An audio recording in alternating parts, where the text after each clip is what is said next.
Over there? Yeah, come over here with me. Come over here with you. Okay.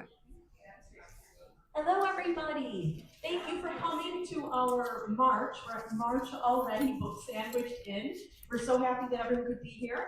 I'm Dina Viviani, and just for a few housekeeping announcements, for safety purposes, if there's a need to evacuate the building, the door on my right, your left, is our closest exit. For anyone using a hearing aid, we invite you to take advantage of our induction loop system. It amplifies all sound coming through the microphone. Along those lines, if we have time for Q&A, please wait for this microphone to reach you. We'll pass it around to ensure that everyone can hear and participate. Please silence or turn off your cell phones now so as not to disrupt our speakers. And we thank the Friends of Bright Memorial Library for sponsoring this program. Please stay tuned for April. The next book sale will be in April at tell me the name of the church. First Presbyterian. First Presbyterian Church. It's next to Brighton High School on Brinton Road. So that will be the location while we're in our construction zone. So please keep your eyes open for that. And do grab one of our flyers or two of our flyers at the door before you leave. We've got our BSI one. Our next month should be interesting. We have the judge coming talking about the Constitution and interpretations thereof. And we've got some other great books still this season through June. And then we have our March 2025 program brochure. Most of the programs also sponsored by the Friends. So thank you so much to the Friends. And now I'm going to pass the mic to Linda to introduce our speaker. Hi, everybody. It's nice to see you all here. It's nice to have no snow and I can get down my driveway without an ice patch. That's my big goal. It is wonderful to be able to introduce Deb Rosen. She's gracious, she's charming, she's talented, and I'm thrilled she agreed to come and do this book. So as I'm squinting to read, bear with me. Deb Rosen is a social worker and human services leader with 30 years experience working with children, families, communities, and systems throughout her varied roles in nonprofit and governmental agencies. Originally from Rochester, New York, Deb earned her undergraduate degree as well as Masters of Social Work from the University of Wisconsin. Deb has held clinical and administrative roles in the fields of child welfare and children's mental health in the states of Wisconsin and New York. Notable positions include Director of Out-of-Home Care for the Bureau of Milwaukee Child Welfare, Director of Child and Family Services for the County of Monroe, and Executive Director of the Bavona Child Advocacy Center. Deb began serving as President and CEO of Jewish Family Services of Rochester in September of 2022. And in this role, she oversees a budget of $4 million, which supports 10 different service lines, all of which aim to advance Jewish Family Services' mission to help repair our broken world. Deb has served on numerous local, regional, and statewide committees focused upon improvement and reform of the public systems designed to help children and families impacted by poverty and trauma. Deb additionally serves on multiple boards of local and national nonprofit organizations. Deb and her husband live in the neighborhood of the arts and are the proud parents of 2 young adult daughters. Deb is a perfect person to present this book to us and give us her insights. Thank you so much. Thank you, Linda. So kind. How's this mic? Does this sound good? Good, I can hear you. All right, awesome. Well, so nice to see you all. Thank you for coming out. I really enjoyed this book and look forward to talking with you about it. It was a really nice return for me because in the early part of my career, when I was living and practicing in Milwaukee, Wisconsin, there was a really sizable Native American population there that, as you will hear later in my talk, was significantly involved in the child welfare system, which is not a good thing. So there were some themes in this book that were very resonant to me and just caused me to reflect on some early days of my career. So I usually don't like to read from a paper, but in this case, there were a lot of thoughts that I got down. So I am going to be reading, but I will also keep my head up and we'll be sure to connect with you. And then we will for sure have time for some Q&A at the end. So today we have the opportunity to delve into the profound themes woven into Amanda Peter's beautiful novel, The Berry Pickers. This compelling narrative takes us on a journey through the lives of a Mi'kmaq family from Nova Scotia. A little note on pronunciation. So I'm pronouncing the word Mi'kmaq, but in my searching for correct pronunciations, I found 3 different pronunciations. So I chose the one that was easiest for me to say, but I thought that was interesting. I think there are regional differences in the way that that word is pronounced. So, journey through the lives of a Mi'kmaq family from Nova Scotia, whose youngest daughter, Ruthie, disappears during a blueberry picking season in Maine. The novel intimately explores the ripple effects of this tragedy over nearly 5 decades, offering a poignant reflection on themes such as family, identity, loss, resilience, and the enduring impact of systemic injustice. I'd like to start this discussion with some historical context, which is only lightly directly referred to in the novel itself.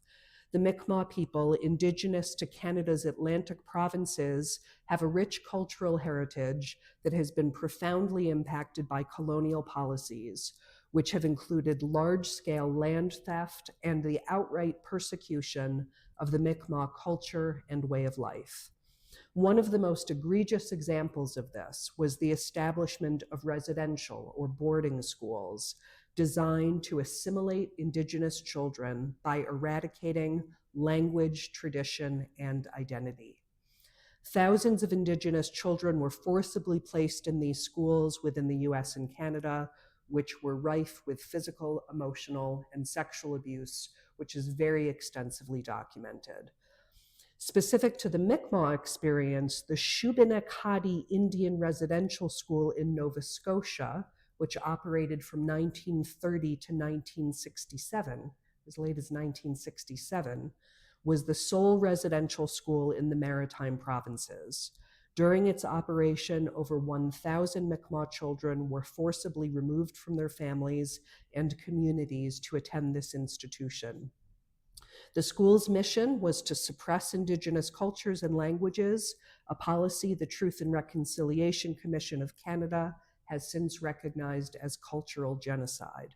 Survivors recount harrowing experiences of physical, emotional, and sexual abuse, as well as the profound sense of isolation and loss stemming from being separated from their loved ones.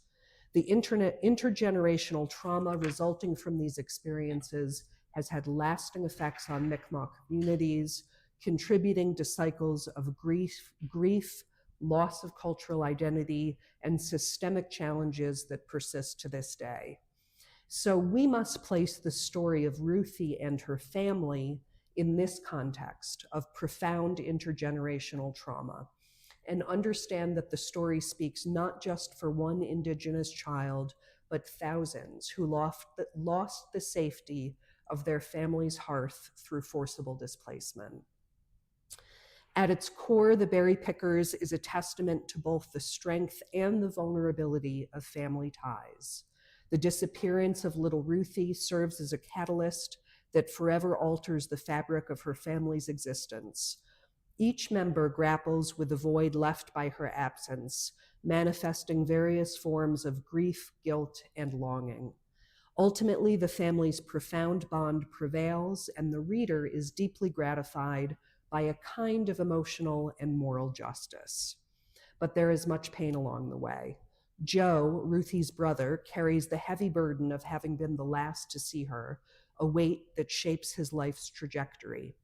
His journey underscores the profound impact that unresolved loss can have on an individual's psyche and their life choices. The family's collective struggle highlights how trauma can both fracture and fortify familiar relationships, revealing the delicate balance between fragility and resilience. Parallel to the family's narrative is the story of Norma, raised in Maine by overprotective and manipulative parents who have committed a mortal sin in their abduction of young Ruthie. Plagued by recurring dreams and a sense of disconnection, Norma embarks on a quest to uncover the truth about her origins. Norma is, to use a popular phrase, gaslit by her parents and told that her unconscious thoughts, as well as her very conscious questions, are without merit. Her mother weaponizes Norma's curiosity and sense of disconnection by using her chronic headaches as an excuse to shut Norma down. And Norma's experience speaks to the broader themes of how identity is shaped by personal history, culture, and importantly, the stories we are told or not told about ourselves. Her eventual discovery of her true heritage prompts readers to consider the profound effect of lost or hidden identities and the lengths one might go to reclaim them. Interwoven throughout the narrative are the complex emotions of grief, guilt, and the arduous path towards forgiveness. Joe's life is overshadowed by the guilt of his sister's disappearance and his brother's death, leading him down paths marked by self-destructive behavior and isolation. His story illustrates how unprocessed grief and guilt can completely derail a life, and how confronting these emotions is essential for healing. The theme of forgiveness emerges as characters grapple with their own culpabilities and the actions of others. The novel invites readers to reflect on the transformative power of forgiveness, not as a means of absolution, but as a necessary step towards personal and communal healing. We see compelling and convincing stories of forgiveness in Leah's forgiveness of her father, Joe, and Norma's forgiveness of her Aunt June. It remains an open question to me whether Norma is able to forgive her parents, certainly a very challenging point for the reader. Ruthie's abduction and subsequent upbringing in a non-Indigenous family highlight the theme of cultural displacement. Separated from her heritage, language, and traditions, her story underscores the deep sense of loss that accompanies such separation. Norma's internal turmoil and sense of just not fully belonging reflect the dissonance experienced by many who are severed from their cultural roots, a concept that has been extensively researched and documented in the fields of foster care and adoption. This is particularly potent for children of color raised by white families and for children who are separated from their ethnic heritage through foster care, adoption, or forcible institutionalization. The relevant history of this will be more fully explained towards the end of this talk. Memory and dreams also play a pivotal role in the narrative structure of The Berry Pickers.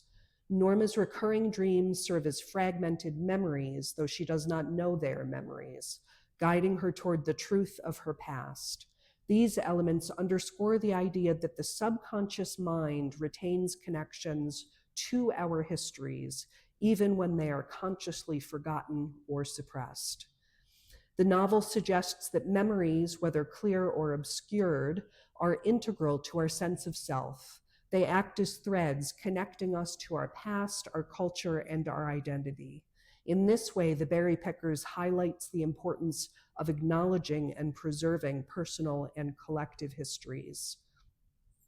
While The Berry Pickers primarily focuses on the personal tragedy of a missing child, it also reflects the broader historical context of the Mi'kmaq experience.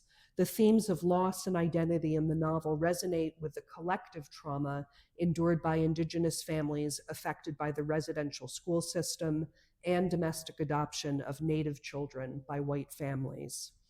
The narrative serves as a poignant reminder of the resilience of the Mi'kmaq people and the enduring impact of policies aimed at cultural assimilation. Okay, we're going to talk a little, so general themes, lots of interesting general themes that are really, I thought, so beautifully braided together in this novel in some really sensitive and nuanced and subtle ways. I want to talk a little less subtly about some of the historical context having to do with American history pertaining to foster care and adoption related to Indigenous children. So I'm going to take a deep dive into that. And am interested in your questions. If we can accept that Norma's upbringing was akin to adoption, albeit an utterly illegal and immoral form of adoption, it makes sense to explore the history and policies surrounding the adoption of Indigenous children in this country. Central to this is the Indian Child Welfare Act, or I will refer to it as ICWA, because that's easier to say, which governs the adoption of Native or Indigenous children. To understand why ICWA was enacted, we have to look at the history of Indigenous child removal in the United States. For much of the 19th and 20th centuries, federal and state policies actively sought to separate Indigenous children from their families and communities. Let me say that again. For much of 2 entire centuries, our government actively sought to separate Native children from their families and, and communities. Boarding schools were a primary mechanism of this and operated under the motto, quote, "Kill the Indian, save the man," and sought to erase Indigenous culture through forced assimilation. The legacy of these schools, combined with later adoption practices, created generations of Indigenous children who were disconnected from their language, traditions, and identities. And of course, this disconnection persists into adulthood. By the mid-20th century, state child welfare agencies played an outsized role in the continued removal of Indigenous children. Studies find that in some states, up to 35% of all Indigenous children were taken from their families and placed in non-Native homes. Many of these removals were not due to abuse or neglect, but rather to cultural misunderstandings. What was seen as communal caregiving, which is important to Indigenous communal life, was often misinterpreted as neglect or abuse by outside agencies. Recognizing this crisis, Congress passed the Indian Child Welfare Act in 1978, and ICWA established protections to prevent the unwarranted removal of Indigenous children from their families and aimed to keep them with their tribal communities whenever possible if they were removed from their families. The law prioritizes placing children with relatives, other tribal members, or other Indigenous families before considering non-Native placements. ICWA is often described as the gold standard in child welfare because it prioritizes cultural continuity and the best interests of Indigenous children beyond immediate stability. It acknowledges that identity is not just about immediate safety, but also about the long-term well-being, which includes belonging. The impact of adoption and child removal of Indigenous children is profound. When children are separated from their culture, they often grow up feeling disconnected and struggling with their identity throughout their lives. Many Indigenous adoptees raised in non-Native families report a sense of not fully belonging anywhere, not in white communities that raised them, and not in the Indigenous communities where they were born. Certainly, we see this in young Norma, although it is never articulated as such. You see her sort of hanging betwixt and between from the time she was a very young child. Studies have shown that Indigenous adoptees experience higher rates of depression, anxiety, and identity struggles. Many seek out their tribal communities later in life, but find the reintegration process to be complex and painful. The loss of language, traditions, and kinship ties leaves deep emotional and psychological wounds that can take a lifetime to heal. Despite its importance, ICWA has faced numerous legal and political challenges to this day. Some non-Native families seeking to adopt Indigenous children argue that ICWA discriminates based on race. However, supporters argue that ICWA is not about race. It is about the political status of tribes as sovereign nations and the rights of those nations to protect their own children. In recent years, ICWA has been challenged in the courts with opponents arguing that it violates states' rights and that the Constitution and the Constitution's Equal Protection Clause. However, the law remains a crucial safeguard against a return to past practices that routinely separated Indigenous children from their families at alarming rates. If you are interested, the best way to protect Indigenous children is to ensure that Indigenous families receive the support they need to keep children at home whenever possible. Many tribal communities face systemic challenges such as poverty, lack of resources, and underfunded social services. Strengthening ICWA means not only defending it legally, but also advocating for more resources to support Indigenous family preservation. Non-Native allies can play a role by educating themselves on ICWA and advocating for policies that respect tribal sovereignty and Indigenous rights. Supporting Indigenous-led child welfare organizations and listening to the voices of Indigenous adoptees can help inform better practices and policies. And I look forward to a day when we may be able to prioritize that within national dialogue. I don't see that coming anytime soon. So, back to the berry pickers. I want to close with a question. We would want for Ruthie and Norma some sense of justice and even reparations for their innumerable losses. The novel grants us this a bit, but only within the context of Ruthie's family. So we see a new piece within Ruthie's family. But it doesn't happen within the courts. It doesn't happen within the court of public opinion. Norma's family is not exposed. And I have a question for you. Did this leave you wanting more for Norma and little Ruthie? Or did the novel leave you feeling that justice had been served for this family? We can start there as a point of discussion, and then I'm very open to your questions.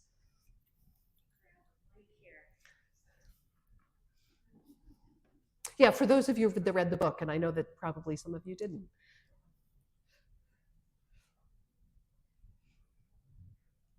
I was actually furious that Norma's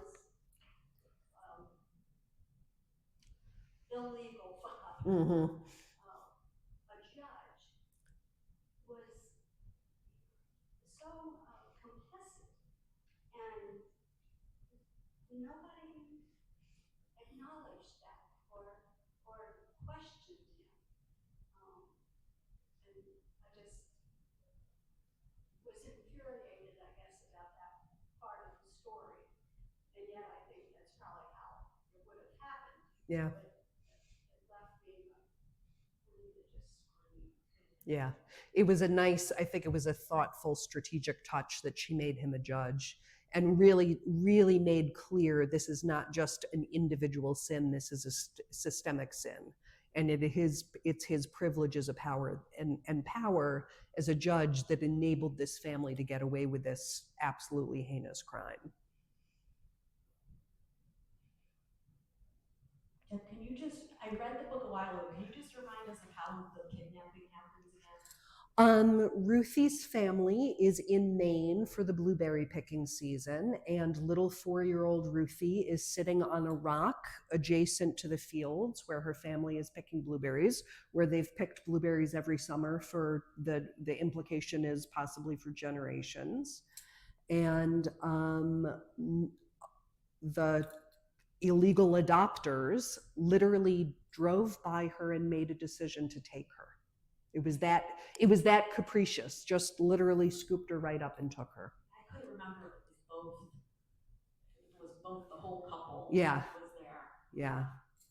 Not that it makes a difference in the legality, I just couldn't remember Right. the detail of it. Right. And then was there, again, just because I can't remember, so when then she was Norma, Yeah. and Norma's illegal parents, was there like a backstory of them trying to adopt? A backstory of them trying to conceive.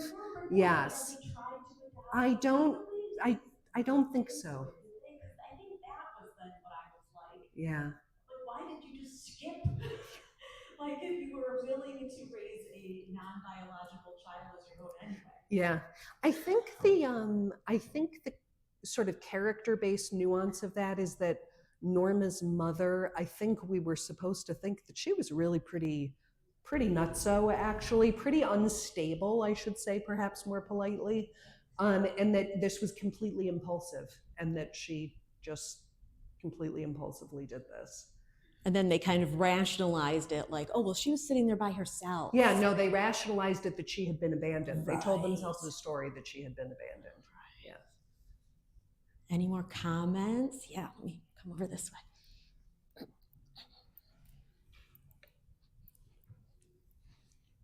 I agree with that lady. I hated the book because I was so upset what they did to this child. Mm-hmm. And even though she reconciled with her family, I feel it was a little too late at that point because the damage to her as a person was so significant that she couldn't open up again to have a child again or love again.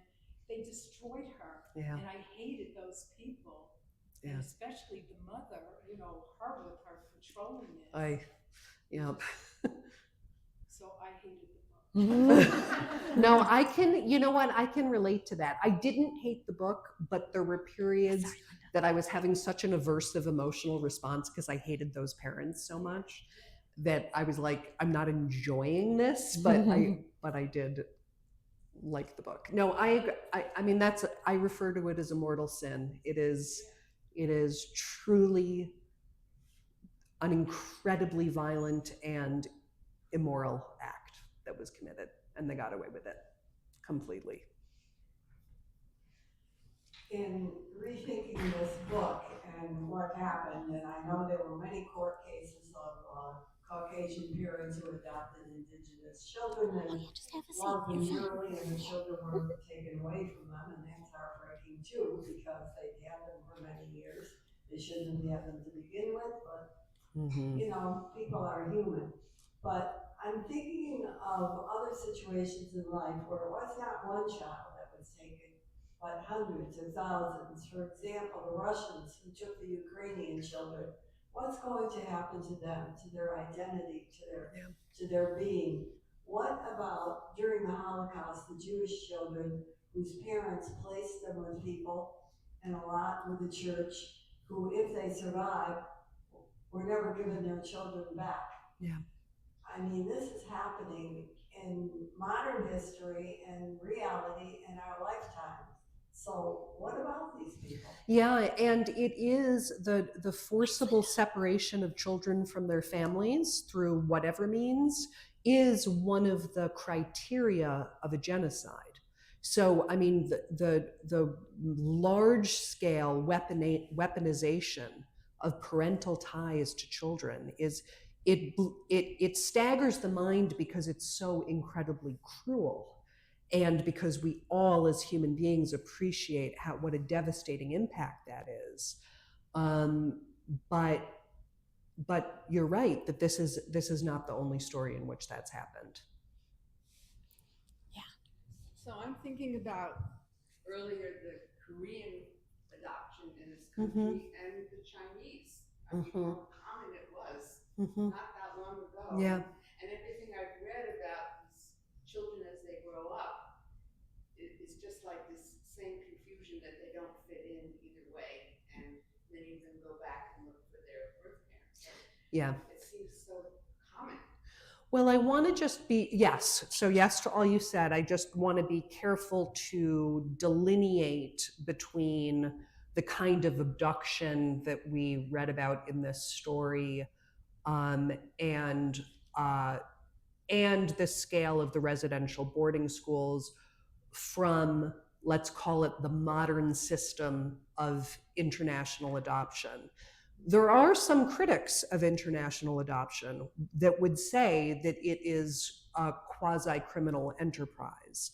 And as a matter of fact, the numbers of international adoption have decreased dramatically over the course of the last decade, largely driven by these concerns about what the emotional and cultural repercussions are for adoptees. And there's a whole world of really interesting research and literature devoted to exactly that. I'm not particularly expert in it at all. But it's a really interesting, thought-provoking question. Because some would argue that international adoption is equally driven by the need for children who would otherwise be at risk of imminent starvation or other very significantly bad outcomes, that this is sort of quote unquote saving children, but at what cost?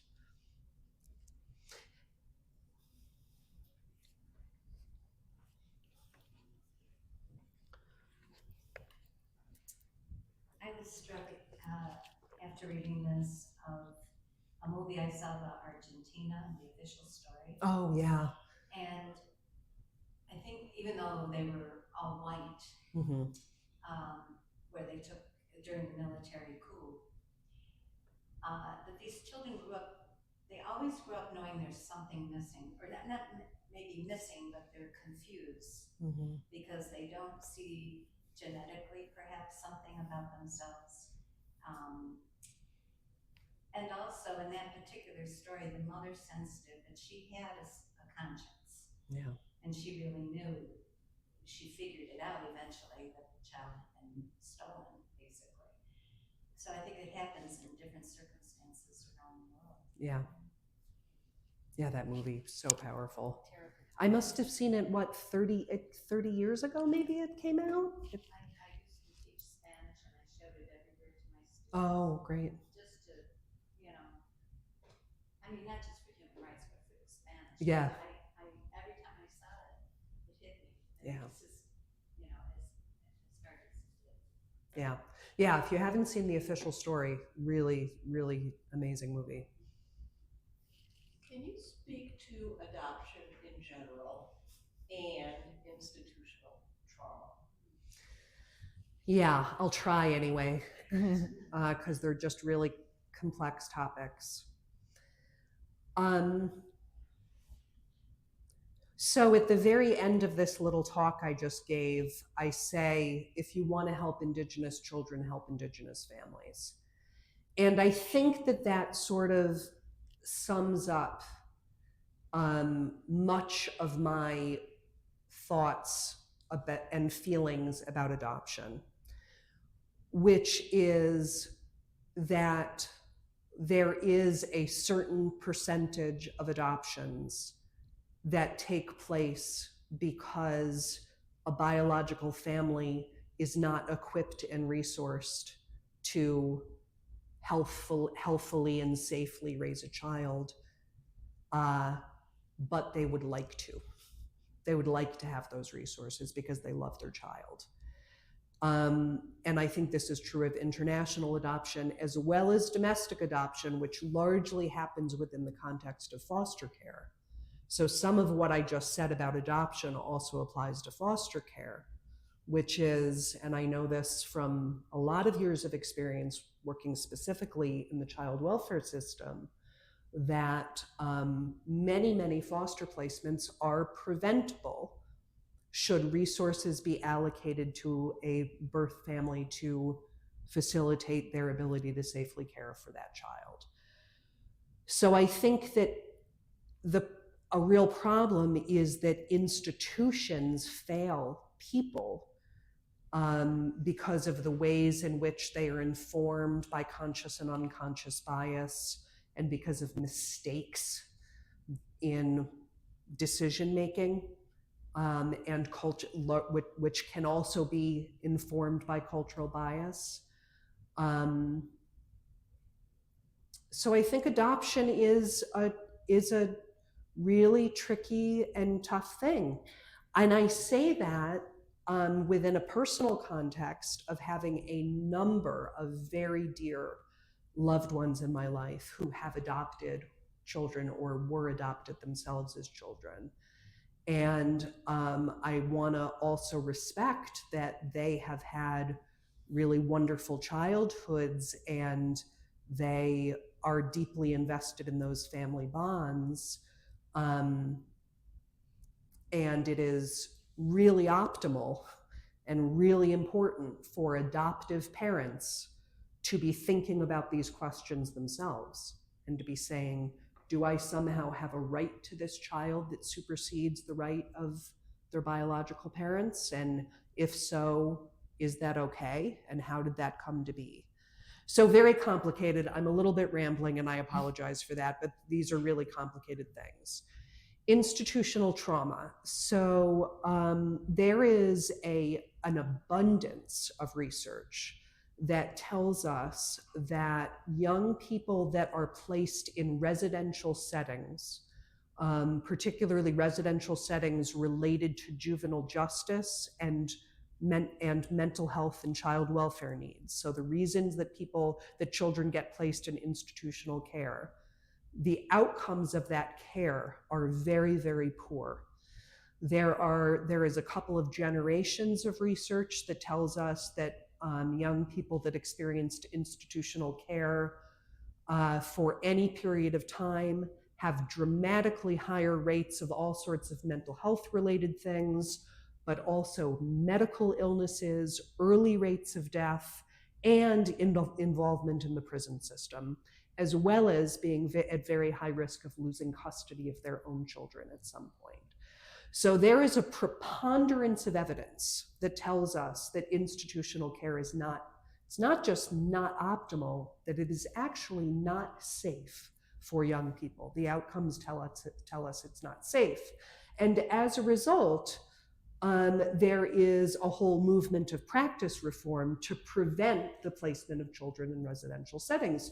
Just on the local level, if any of you are in touch with Hillside Children's Center or the Villa of Hope, and you know anything about the way that they provide services, the number of children placed residentially on their campuses has declined dramatically over the course of the last 25 years because of this kind of institutional reform. And trauma is a really important aspect of that. Children are at much higher rates of experiencing trauma in institutional settings. Does that get at your question about institutional trauma? Yeah, okay. I mean, there's so much more to the issue. Yeah. So, you Yeah. can't cover enough. Yeah.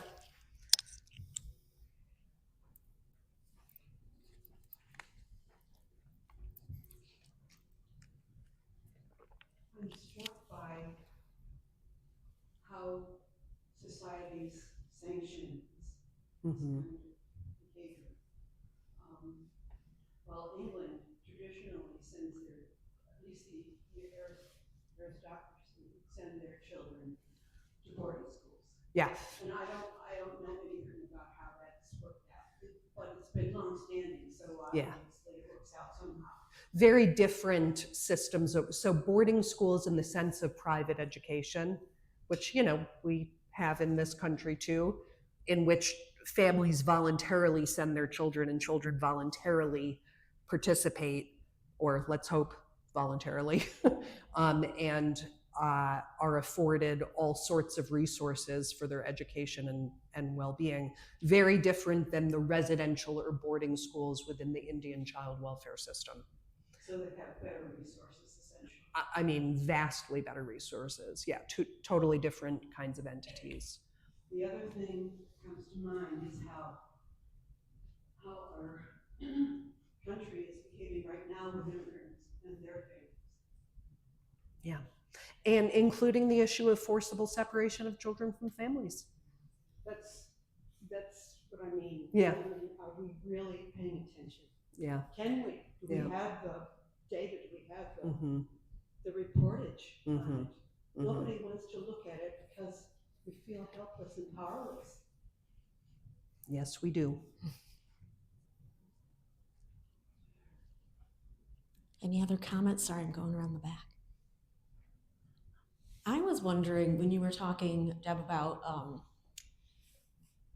when Indian children were taken from their homes and take the Indian out, but leave the remove. Kill the Indian, save the man. Yes, Yeah. and I mean, due to just like the obvious racism of all of that anyway, where were there particularly white families who thought that they were like being like white savior, I'm saving this child, or did they not want what I was just wondering if, like, did the racism overshadow the fact that families would even want these children? Yeah.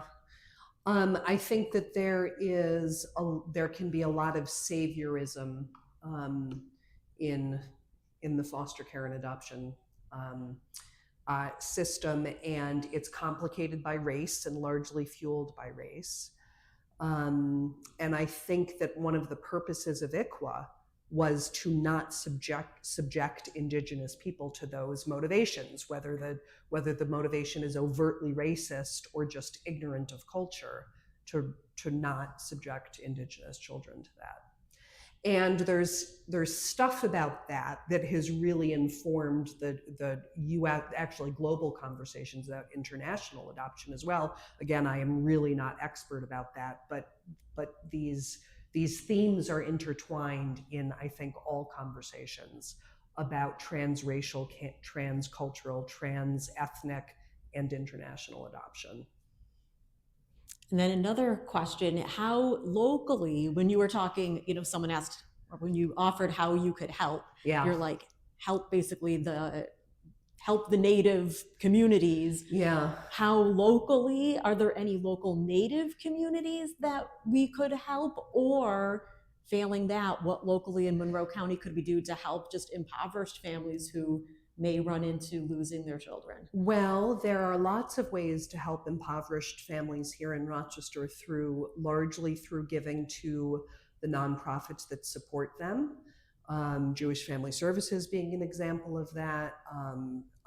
Rochester Monroe Anti-Poverty Initiative being an example of that. There are many, many examples of that. And I personally am of the belief that giving locally to organizations that are doing work that you believe in is one of the most powerful things we can do, particularly at a time where some of us may be feeling otherwise fairly helpless to make an impact. So yes, give to your local nonprofits. That's a wonderful way to support kids and families. Yeah. Just a comment, and I know this is just a dramatization, but currently the prequel to the Yellowstone series goes into this whole with the Native American children being taken from the families, and they feature one in the schools, and it's just brutal. It's really hard to watch, and the schools were run by priests and nuns. Yeah. So it's really if you just want to get an overview of what that was all about. Yeah. Yeah, I know that people say that Yellowstone is super well researched, that it's very historically accurate in certain elements of its depiction of stuff. So I'd be interested in seeing that. I want to can I circle back actually to the question that you asked about how to support specifically Native communities locally? Unfortunately, I don't know the answer to that. I just want to say, and I also, usually what I say is that if an issue really matters to you, talk to your local elected representative about it. Reach out to, send an email to Joe Morelli, why not? What I don't understand is how much impact the federal government has on the way that social services in Native communities are offered. So I also don't have a good answer to how can you advocate. Okay. So we'll have to look it up. Yeah. We'll look it up. I have a cousin who was a lawyer for the ACLU, just retired, but she represented these Native American communities. She lives in Seattle. But the ACLU is trying to be active in Native American issues. I'll put in a plug for that. That's great. Yeah, that's great. That's great. Yes, right. That's probably a great first place to start. That's awesome. Yeah, Deborah. Yeah, that's a great place to start. When I was teaching in the city school district eons ago, I had a lot of Native American students. For some reason or other, they seemed to have the families congregated in the area of the school I was assigned. And they used to go to Messina frequently for major events and everything. So there must be something still going on in that community.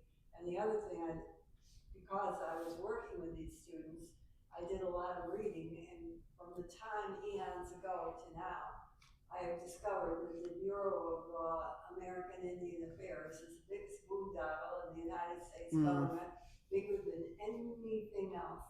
And nobody who has ever been in charge, including the last person who was a Native American, has been able to pull the threads to do what truly needs to be done. Oh boy. And that is a horrendous shame, because what is getting done? I'm not sure. Yeah, There's that a lot of is- poverty on the reservation. Yes. It's just perpetuating itself. So doing something, but what is the something? I'll just chime in, since I work with children's and teens literature and people, there's an active community, creators, particularly for kidlit, like children's and teens publishers, for diverse books. We need diverse books.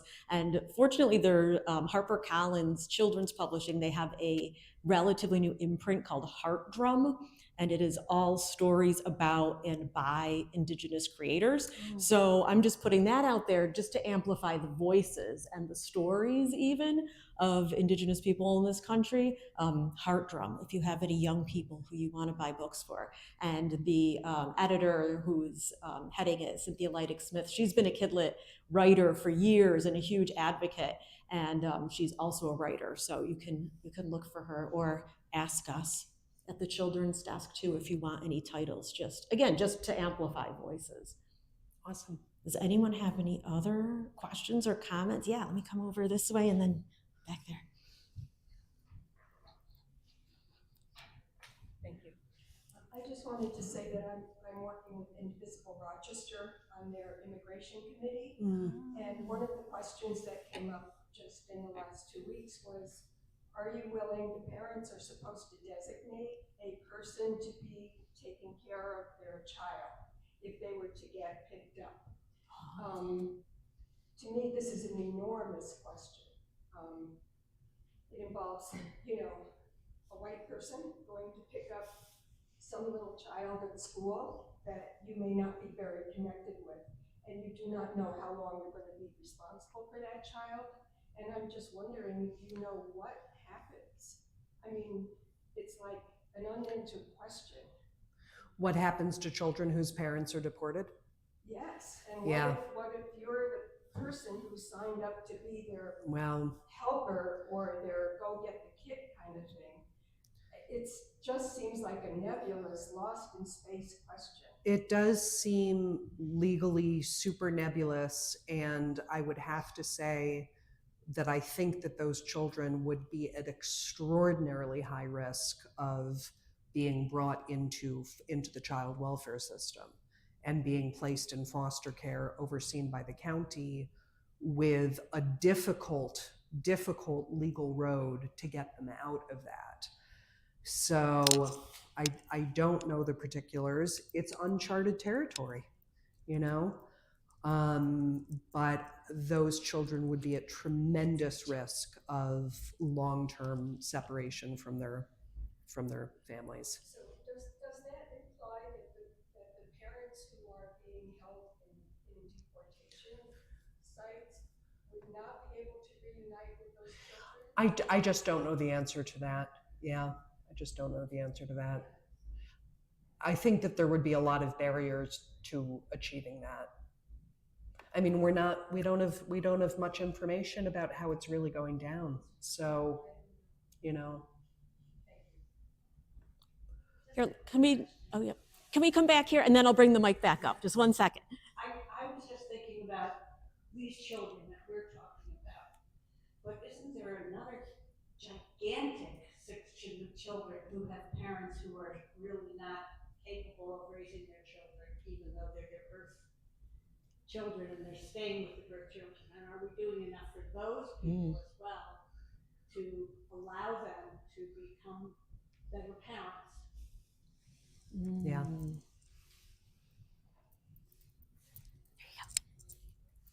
This is a little off the topic, but I wanted to know why the author, Amanda Peters, Is she involved with this, or what made her write it? Do you know? I don't know. I think she said that that the story is woven together many stories that her father had told her. Yeah. Is she from that area? Yeah, she's from that area, and she describes herself interestingly. She describes herself of Mi'kmaq and settler ancestry. Yeah. Anyone else? Anyone else? All right. I have one thing that I want to say Yeah, too, we'll because I let want to Linda get go and then we'll support let from Deb people. finish out. To the lovely lady in the front who asked about signing up. We have in this country currently, from the last time that they separated children from their parents, we have thousands of children in this country that they haven't repatriated because they have no clue who the parents are, where the child went. So to sign up for something like that is very precarious. It puts the signee in a very difficult legal, emotional, and social position. You have to think 100 times before you do it. Because you don't know what you're really doing until you get into it. And I would like to save every child.